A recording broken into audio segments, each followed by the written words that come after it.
Hi everyone, so welcome back. Today I wanted to talk about noticing and meeting resistance with inquiry. Before I get started though, I do want to thank all my patrons on Patreon, those who help me do this work. That's just part of my job so that I don't have to spend more time in the studios trying to make enough money.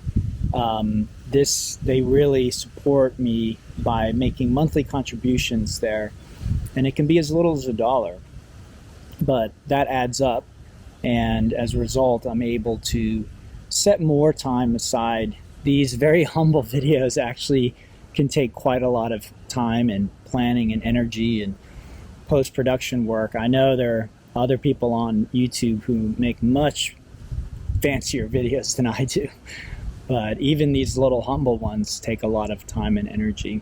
So thank you to all of them that are part of that community, all of you that are part of that community that make it possible. Okay, so today's topic, noticing and meeting resistance with inquiry. So I want to talk about this in terms of practices, spiritual practices, yoga practices.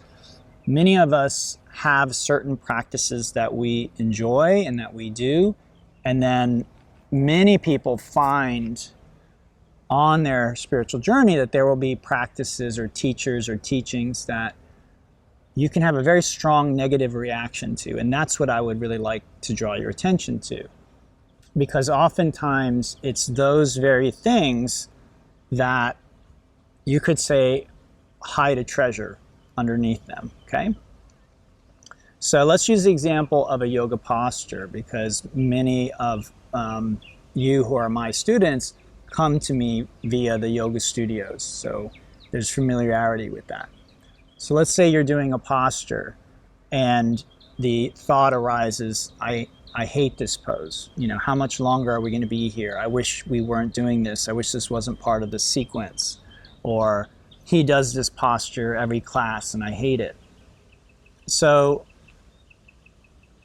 in order to do inquiry, which is what this is about, meeting resistance with inquiry, noticing and meeting resistance with inquiry. What is inquiry? Well, inquiry is a practice of asking questions from a place of non-dual awareness.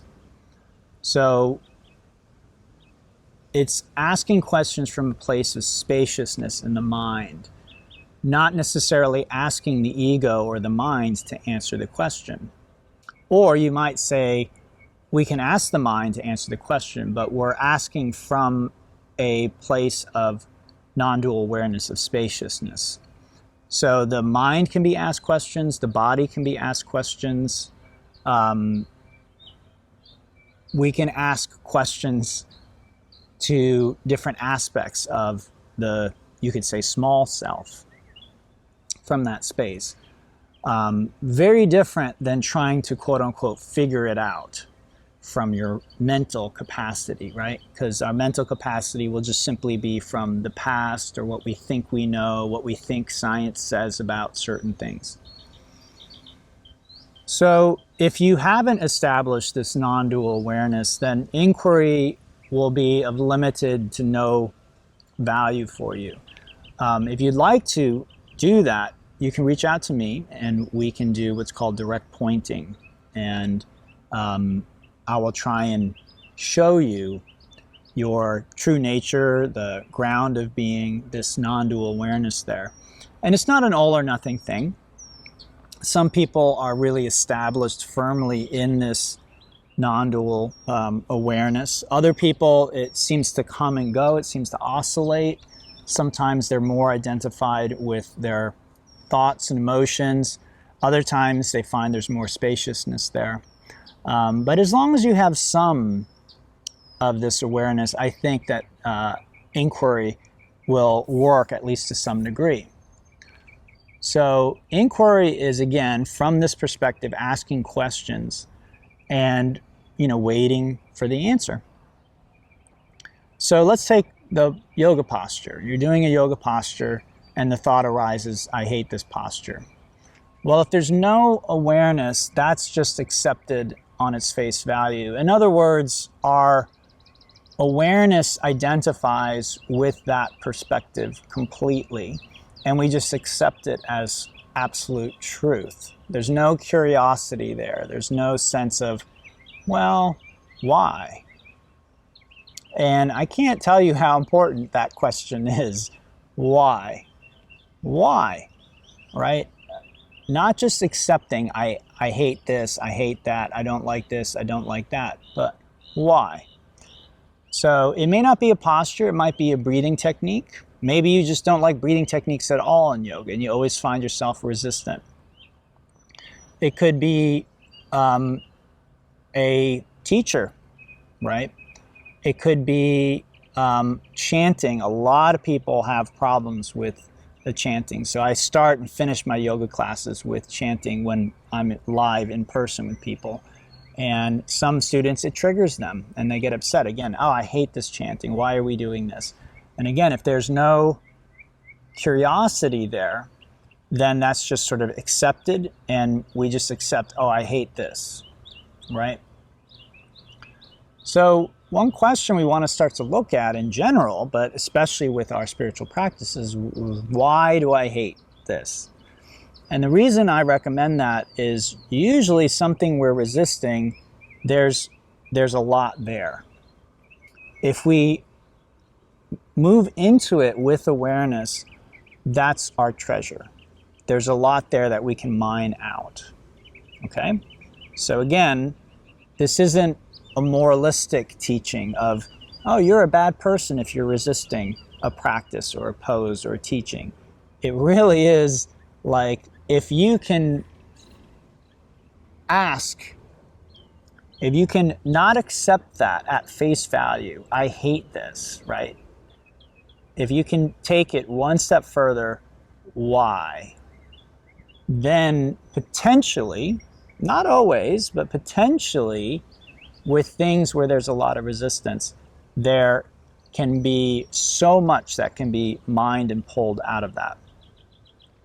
So let me, again, go back to the example of a posture. So I'm in a posture and the thought arises, I hate this. So one possible reason why you hate the posture is the way you're doing it does not align with your physical makeup.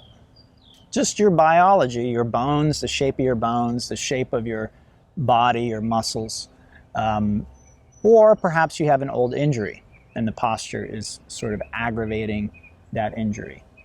So that might be something like, I hate this posture because I'm in a lot of pain or I'm in danger, something along those lines. Sometimes you want to inquire there as well, further. So sometimes if it's an injury, the posture can actually help you heal the injury if you're willing to meet the pain or discomfort and relax with it. Okay? Again, nothing is always. So please don't listen to this and then say, you know, Douglas told me every time I'm in pain, that means I have an injury, and if I can relax with the pain, you know, the injury is going to heal. No, that's not what I'm saying. I'm saying some of the time that is the case. And it can be tricky to determine. So it's not always crystal clear off the bat which one it is. So intense discomfort, pain, sometimes is the beginning of the healing process. Okay? Having said that, sometimes we're just trying to do a posture in a way that our body physically cannot manage, cannot handle. And this is what I learned from my yin teacher, Paul Grilly. It's called skeletal variation. So if my skeleton does not allow me to put my body in certain positions safely, I'm going to feel a lot of discomfort, a lot of pain. And I will eventually probably injure myself if I do not change that. So most postures can be done by everybody if we allow what we call modifications or variations of the posture. If we try and force everyone doggedly to do everything in the exact same way, that's where we can start to run into problems. And so that's why I don't teach strict alignment, because that's where we very often can run into those problems. So, one possibility, I'm just trying to force something that isn't meant to be, okay? The other possibility, I'm talking about postures right now, the other possibility is the discomfort I'm feeling is A, showing me where there is an injury or damage, and then B, is potentially starting the healing process. Now, I speak from experience here, okay? I've had injuries in my body, and the way that I approach healing them is usually finding a yoga posture or an exercise or something that shows me the pain. Then I will hold and breathe and relax with the discomfort and the pain. Try and relax with it, breathe into it, okay? And then over time, there's usually an energetic shift. So the pain will go from, maybe discomfort or a sharp pain, and it will soften and become like a heat or something like that, a radiating heat, something along those lines, okay?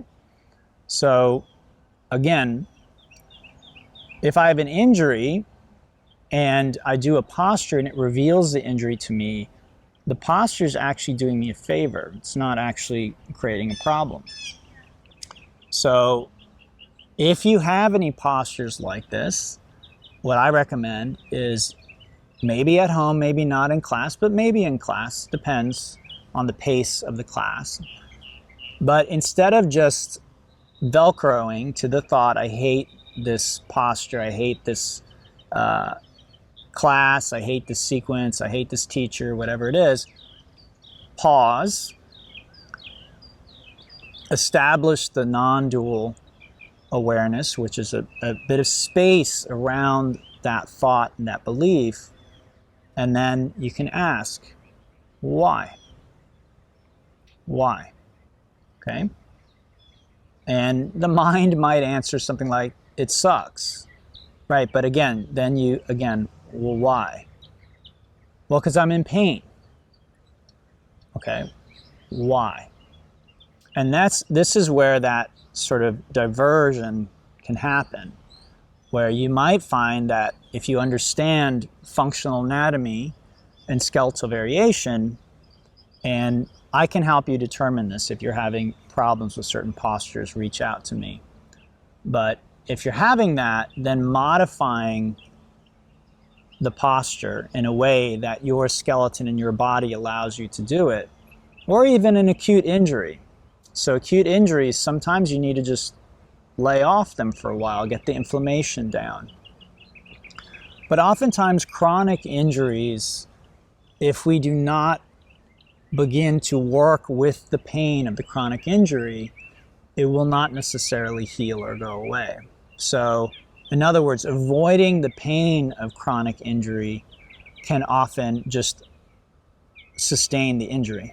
It's only by beginning to work with the tissues and stimulate them, which is painful, that they eventually can heal. Now, I'm not giving you medical advice here.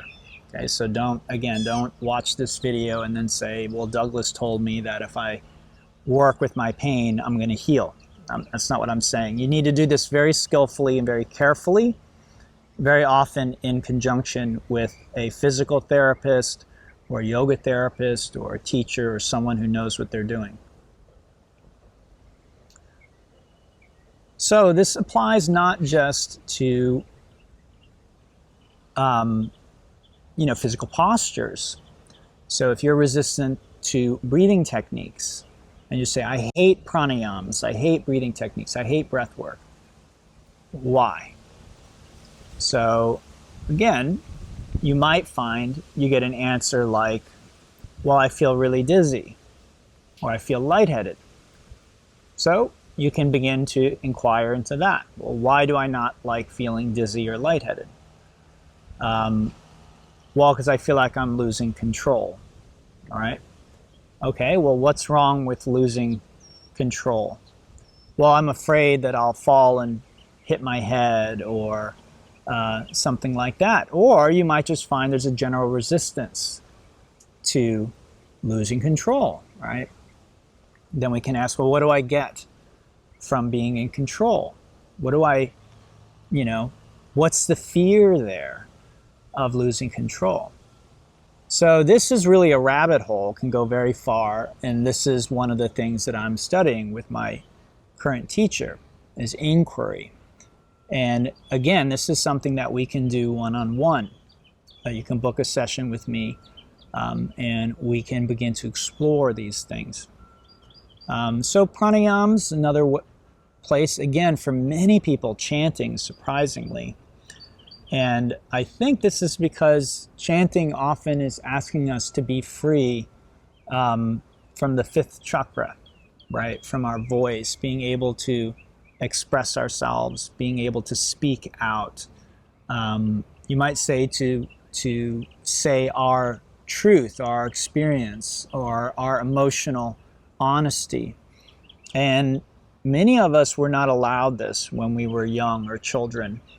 We might not have been allowed it in the home. We might not have been allowed it at school. And we also may not have been allowed it actually in our peer groups. So amongst our friends, like we might have really liked some cheesy movie, or we might have liked a boy or a girl who was not popular. And, we didn't feel like we could express these things. We couldn't say these things safely. We would be, shut down in some way. So that's another area that we can, begin to investigate. If I don't like chanting, why is it? What am I experiencing in my body? Some people find chanting triggering. And so that's sometimes because they grew up chanting or singing maybe in a devotional setting, and then they grew up and they later rejected that. And as part of that, they rejected basically all those practices, all those spiritual practices. And they say, oh, this reminds me of church. And I grew up in a very authoritarian kind of church-like setting, so I'm rejecting all of that. Well, again, if you're willing to inquire and look, I think what you'll find is there is a treasure there for you to discover. And these treasures are freeing you of restrictions. So, again, a great way of thinking of our experience as human beings is we have a sort of mental, emotional cage that most of us live in. We call that our comfort zone. Another word you might use is control zone. So we have certain things we like, certain things we approve of, certain things we can do. And for many of us, this is a very small, relatively small, limited box. So again, what you can check for yourself right now. Am I okay singing and chanting? Am I okay talking with different kinds of people? Like if you're a Republican, are you comfortable talking with Democrats? If you're a Democrat, are you comfortable talking with a Republican about politics and issues? Can you maintain your peace and discuss these types of things? So this is where we start to inquire and look into things. So if I'm triggered by a certain teaching, like some people are actually triggered by the word God. And so if you say, oh, this practice is going to put you in touch with God, they immediately tune out. I was like that for a very long time. A large portion of my life, that's how I was. So again, that means something was uninvestigated in my experience, right? There was resistance there. And so as you dissolve these unexamined assumptions and beliefs and things, your comfort zone begins to expand more and more. And you could say this is a large part of what I try and share with you, is this expansion of the comfort zone or the control zone, where there's less and less places where we feel we need to jump in and take control.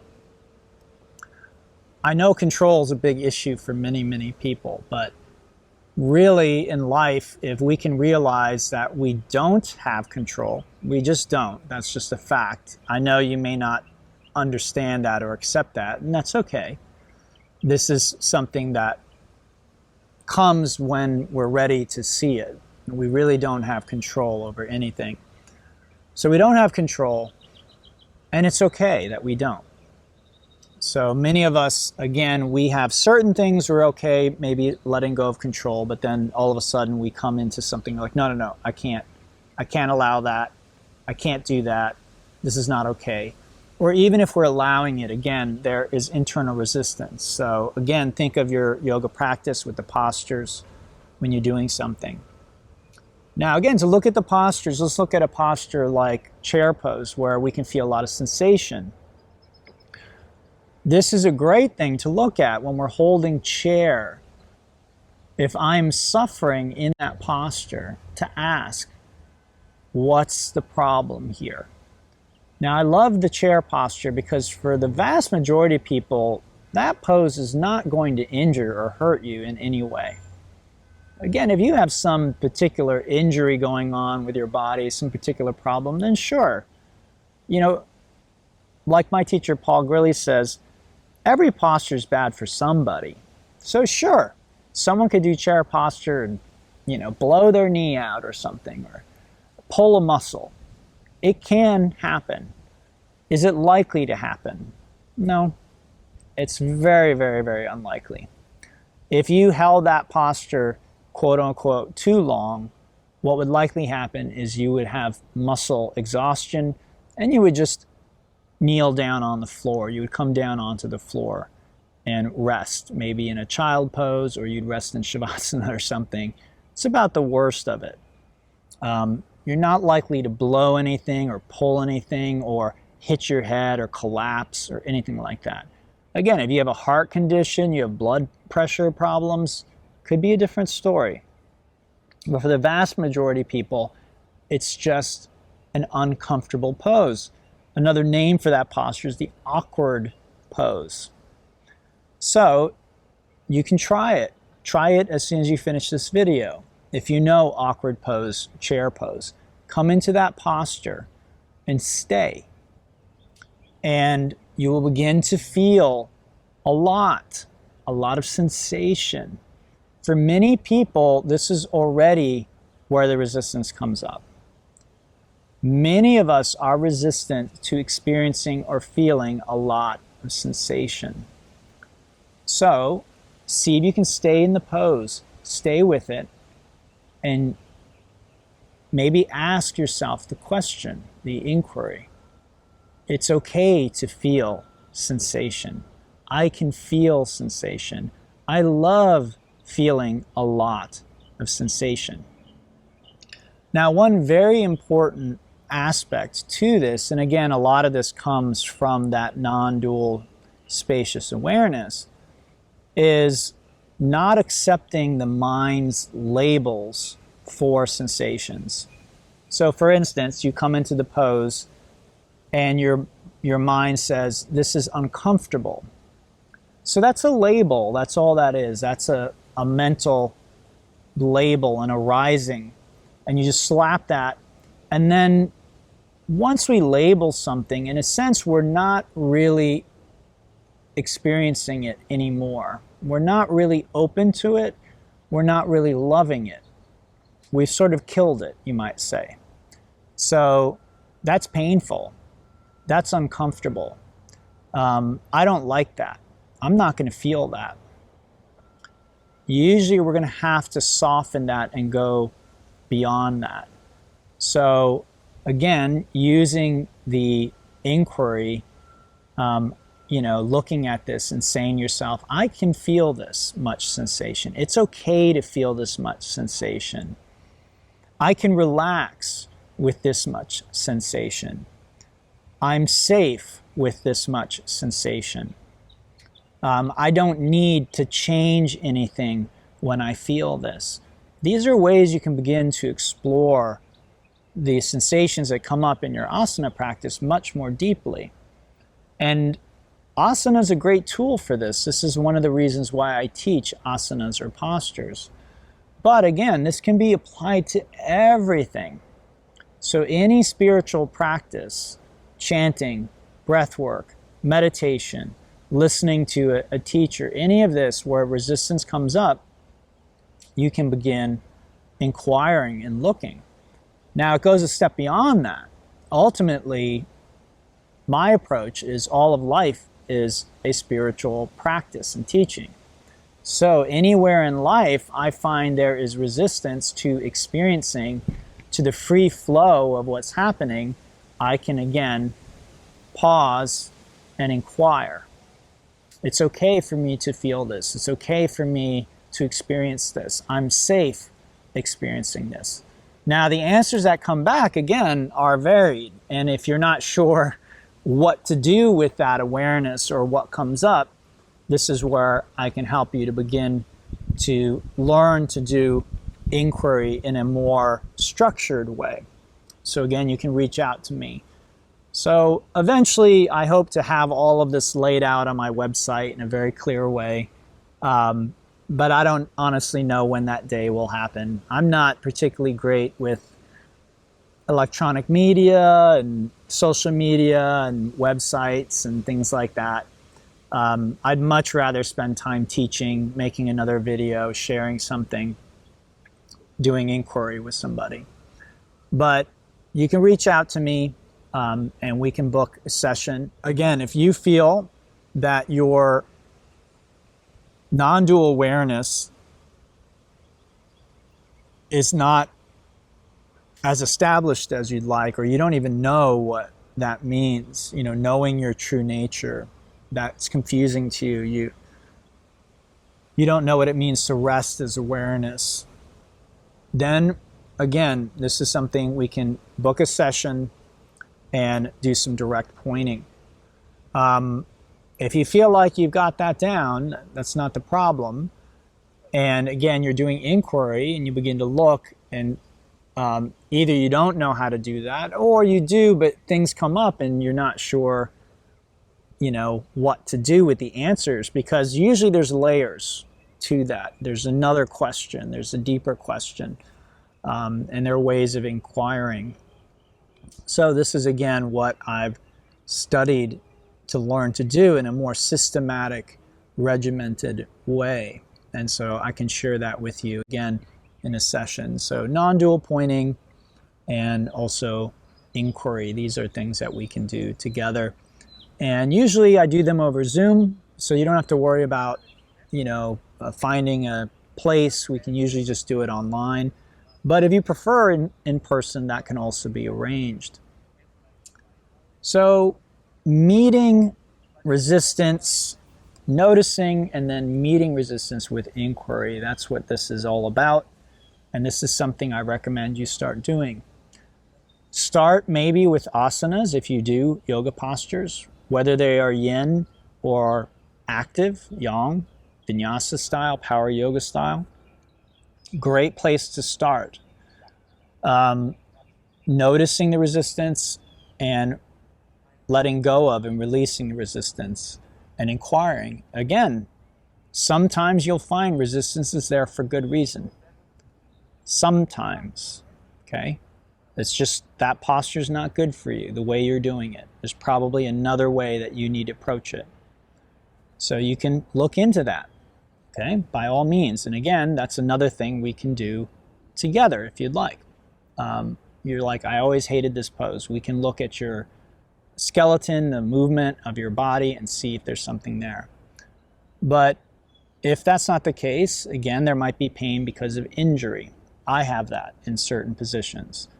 But again, my approach is I actually do those things carefully, but I actually allow the pain and I breathe with it and I soften it. That's part of the healing process for me. Now again, talk with your doctor, okay? I'm not giving you medical advice. So this is something that you need to determine with your healthcare professionals, whether or not that's a wise approach for you, depending on your injury and what's going on with you. But for me, that's the way that I approach those things. And then finally, There's just maybe, again, resistance to feeling a lot of sensation. There's resistance to feeling or bringing awareness to a certain part of the body. There's resistance to an emotion that a posture elicits, or a sensation that a posture elicits. Maybe there's even pleasure, and there's resistance to that.